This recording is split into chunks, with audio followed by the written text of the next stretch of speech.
Today we are going to be starting our journey into Seneca's letters to Lucilius by starting with the first letter on saving time. So we're going to jump right into this here. And like I said, if you are new, if you're following along, you can go to wikisource.org and you can search for moral letters to Lucilius.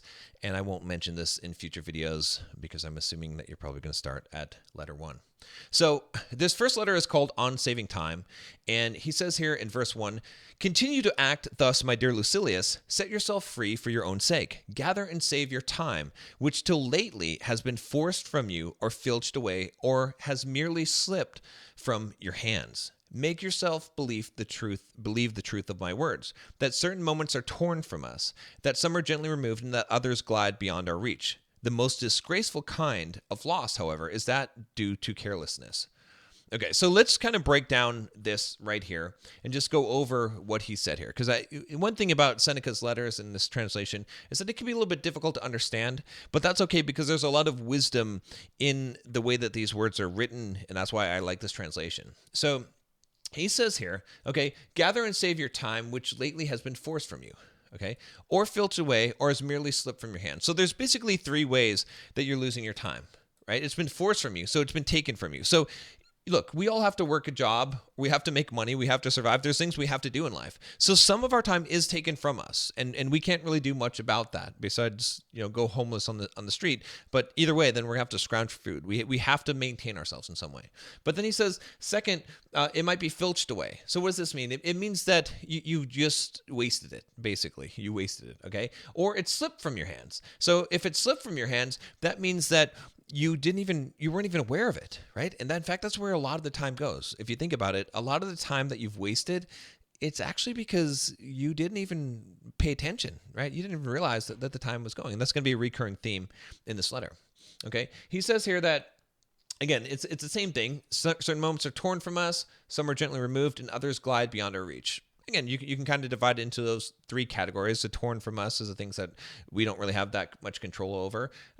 Gently removed is something that maybe we don't notice, and then they could glide beyond our reach. The most disgraceful kind, though, he talks about, is that due to carelessness, right? So if you think about it, the worst time that you lose, the time that you've wasted the most, is a time that you are not aware of, right? That could be just watching YouTube videos, brainless YouTube videos, or watching TV or playing video games or doing stuff that you didn't intend to do. And that's one of my big philosophies in life, is that time is only wasted if you do what you did not intend. So if I want to go and play a video game, that's fine as long as that's what I intended to do. But if I just flip on the TV mindlessly or start browsing the internet mindlessly, I'm wasting that time. It's carelessness, and that's the thing we have to protect against. Okay, let's move on here. He says, furthermore, if you will pay close heed to the problem, you'll find that the largest portion of our life passes while we're doing ill, a goodly share while we're doing nothing, and the whole while we're doing that which is not to the purpose. So what is he talking about here? He's saying that, look, here's what's going on, all right?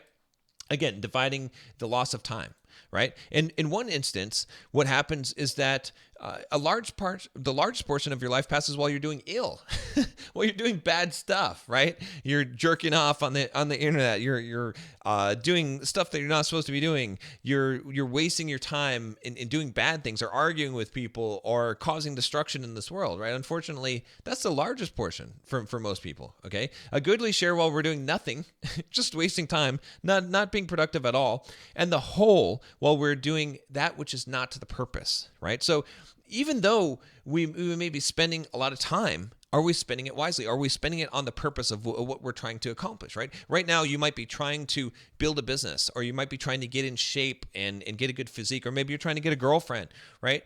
Are you spending that time to that purpose? If you're honest with yourself, most of the time is not actually going towards any of those purposes at all, and that's a problem, right? So let's break it down and see what else Seneca has to say about this. He says in verse 2, "What man can you show me who places any value on his time, who reckons the worth of each day, who understands that he is dying daily? For we are mistaken when we look forward to death. The major portion of death has already passed. Whatever years lie behind us are in death's hands." Wow, this is powerful. So he's saying, look, show me some guy who actually values his time, who actually understands that he's dying daily. Okay. It's not the case that we're looking forward to that death is something that's occurred in the future. We have already died. A significant portion of our life has already died. It's like a candle that's being burned, and we are that candle. And some of that candle is gone to never be recovered again. And so it's not that you're going to die someday. It's that you are dying right now. Literally, you're dying. Literally, this moment is dead. As soon as I say the words, it's gone. It becomes a past. It's a life that I will never live again, a moment in time that I will never have again. And the same is for you. And so it's not that you're going to die someday and you have time until you die. It's that you are dying right now, and that time is already gone. And so you are like a fuse that is burning down. Okay. And when you think of your life that way, then you realize that every moment is important. There's no time to waste at all. All right. He says that, again, whatever years lie behind us are already in death's hands. So it's already gone. And again, he emphasizes the point that, show me a man who places any value on his time, who really understands this, who really understands what each day is worth. I know that I don't. I make this mistake all the time. I mean, I try to live as meaningfully as possible, but I forget sometimes that I don't have all the time in the world, and that every single day is precious. Every minute, every moment. If you're waiting for some day to be happy, if you're trying to, I used to, one of the movies that really made an impact on me was this movie called Click, right? With, I think it's Adam Sandler in there, and he's got this remote where he can fast forward through his life. Some of us are fast forwarding through our life. We're trying to get through the week so we can get to the weekend. We're actually wanting to die sooner. That's what it really means. So let's move on here. All right. He says here still in verse 2, therefore, Lucilius, do as you write me that you are doing. Hold every hour in your grasp. Lay hold of today's task, and you will not need to depend so much on tomorrow's.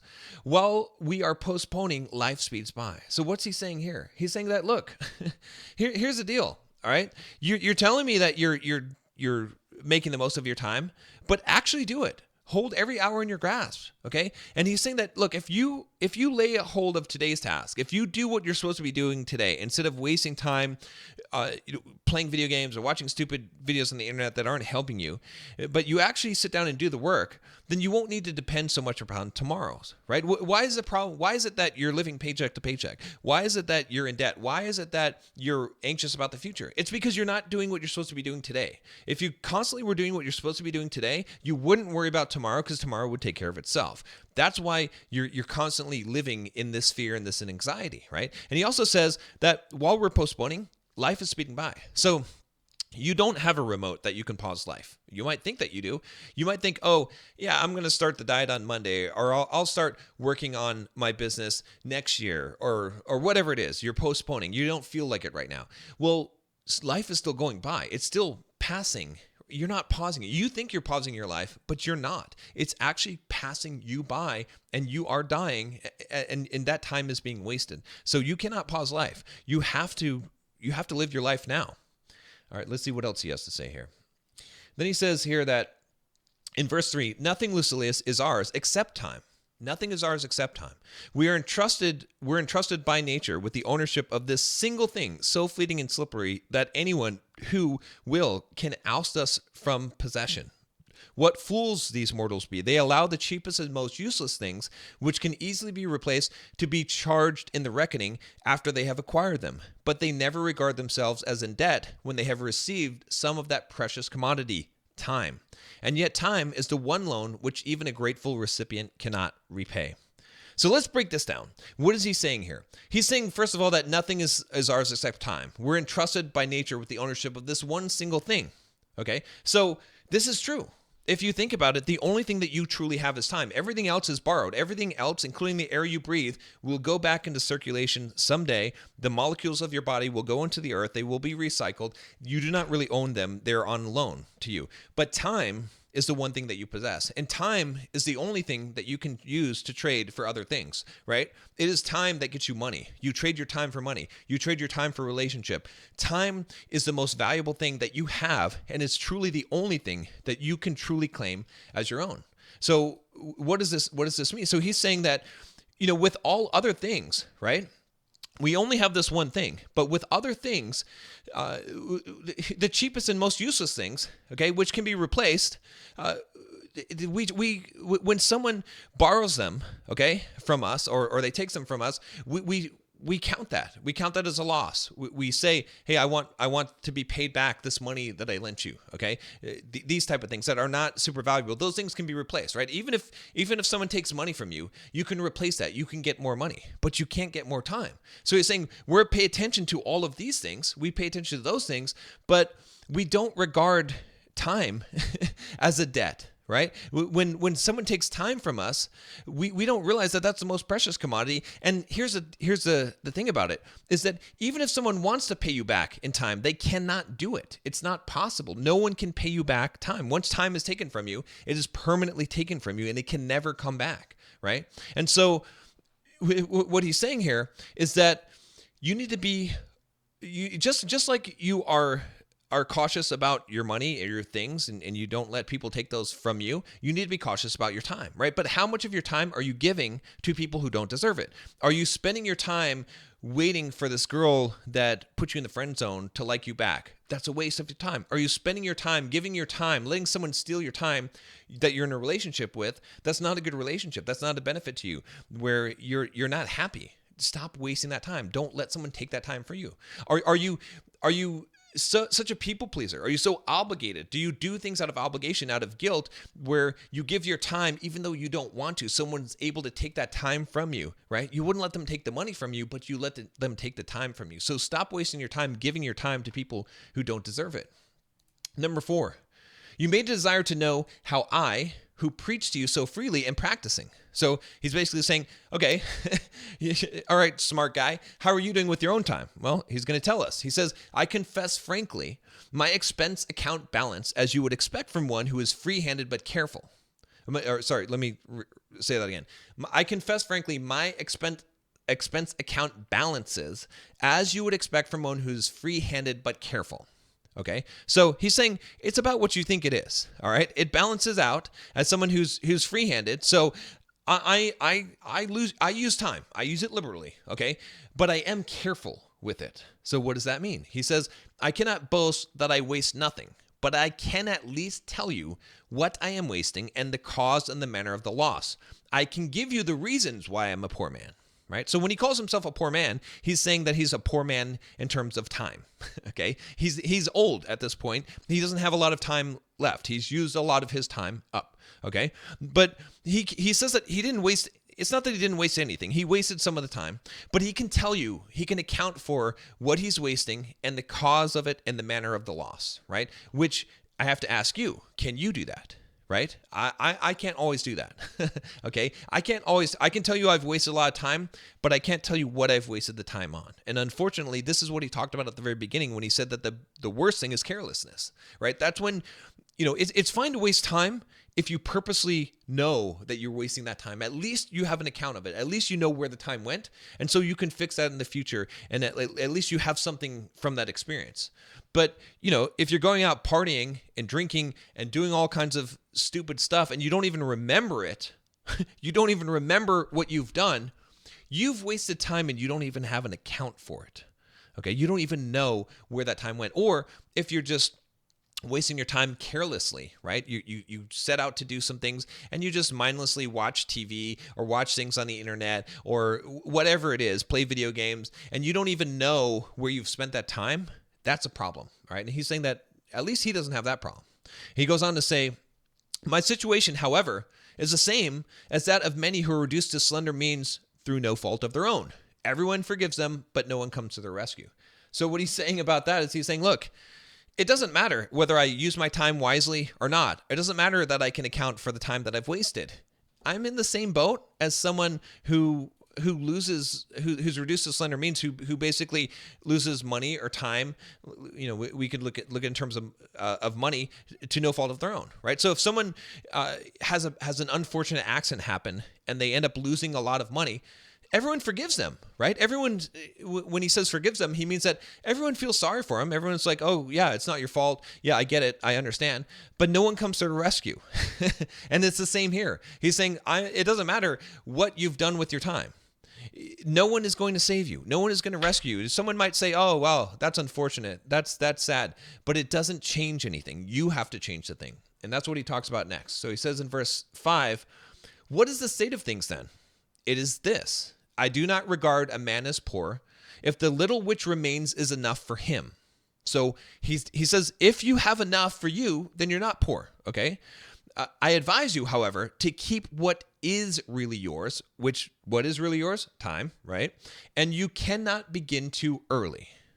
For, as our ancestors believed, it is too late to spare when you reach the dregs of the cask. Okay, so again, breaking this down, what's he talking about here? He's saying, look, at the point at which you realize that you don't have much time left, it's too late.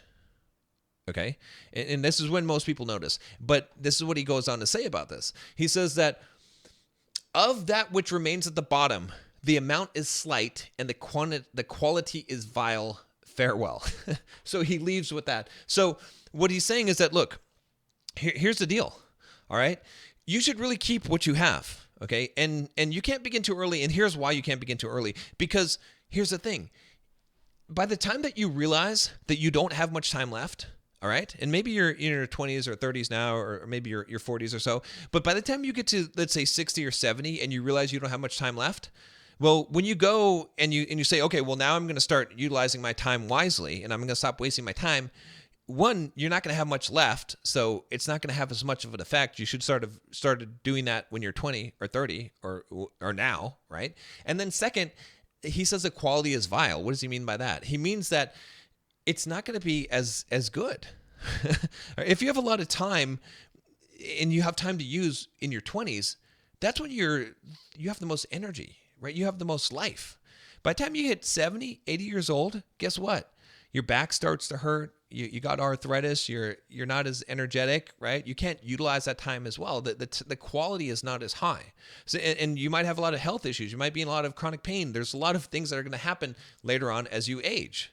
Okay. And so if you think you have plenty of time, you're wrong, because you probably have half the time that you think, at least of quality time, before things start to go downhill. It doesn't mean that you can't enjoy your later years in life, but you need to be smart and realize that the time that you have now is finite. And that time is disappearing. And so be careful with that time. At least know where you're spending the time. And that's really the message that he's saying here. All right. We'll see you tomorrow.